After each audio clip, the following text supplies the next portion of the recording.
supporting them. We are proud to announce that we will be supporting these players by gradually offering all Riot Games products and services in Arabic.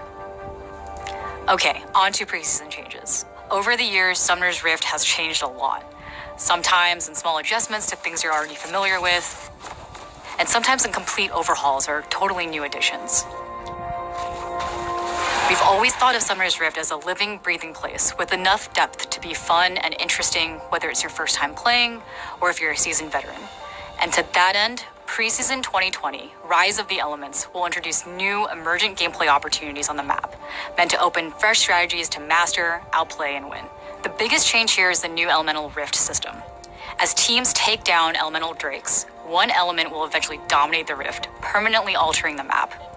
Each Elemental Rift impacts teamfights, rotations, vision, and objective control in a unique way, meaning no one game will play out the same as the last, the same champ.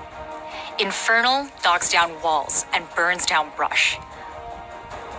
Mountain adds new terrain to play around. Ocean makes brush grow larger and spawn extra honey fruit, and Cloud turns pathways into wind tunnels that increase movement speed. Elemental buffs are also getting an overhaul, with the final stack of each element offering powerful effects that aren't just stats. Plus, Cloud Drake should be more satisfying now that we've switched it to grant CDR on your ult. And don't worry, we're not letting Elder Dragon be one-upped by its younger siblings. When the game gets to Elder, we know the game's progressed pretty far. And to that end, we want to change the invisible parts of Elder buff into power that more clearly tells you to fight and push through to the end. Elder buff's keeping its burn effect, but instead of the large passive stat stick Elder currently gives, it'll now ground and execute against enemies below a certain health threshold. Dragons aside, we're also making a few map changes to add more outplay opportunities. Top and bot are getting new alcoves to shake up vision control and ganks. And we're adding some new brush by the blue buff river entrances. That's just the start of what preseason has to offer. We'll be publishing a dev blog shortly after the stream with more info on these changes, plus a ton of others we didn't have the time to get to here. Next up, we've got a piece to show you. Following his relentless pursuit of his nemesis, Lucian finally comes face to face with his past, kicking off a new chapter of one of League's oldest rivalries. Check it out.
That's right, Senna is coming to League of Legends as our first ever support marksman. She'll be available on PvE October 29th.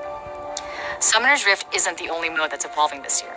Let's talk a little bit about League's newest permanent game mode, Teamfight Tactics. When we launched Teamfight Tactics earlier this year, we hoped you'd love it, and the response has blown us away. TFT has brought millions of players to League. It's one of the biggest modes we've ever added to League, and it has us feeling incredibly inspired about ways we can keep investing into TFT for years to come. One of the biggest ways we're going to be changing the game in the near future is with seasonal sets. A couple of times per year, we'll rotate in a whole new host of champions, origins, classes, and items. TFT will always be about strategic depth and exploration. In the new sets, we'll keep some of the mechanics familiar, but we'll also reimagine a few favorites, and we'll introduce others that are totally new. Thematically, we can explore the entire League universe and the alternate universes by drawing deep from the whole spectrum of champions and skins that we've created in the past 10 years. The first seasonal set is coming to live servers in just 3 weeks. It's called Rise of the Elements, just like preseason. It will feature totally new origins like Desert, Inferno, Poison, and new classes including the Summoners and Mystics.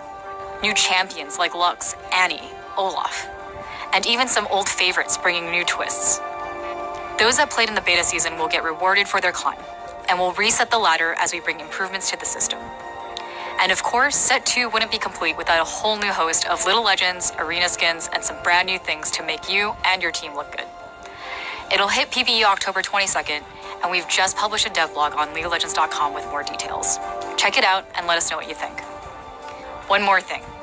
From the moment we launched TFT, players have been asking for a mobile version of the game. It turns out, you guys actually do have phones. So by popular demand, we're announcing Teamfight Tactics as its own separate app for iOS and Android devices. It's coming in early 2020, and we'll have a few betas coming in December of this year. It'll feature full cross-platform play with the PC version of TFT. Hope you enjoy it. We hope you're as excited as we are for what's coming for SO.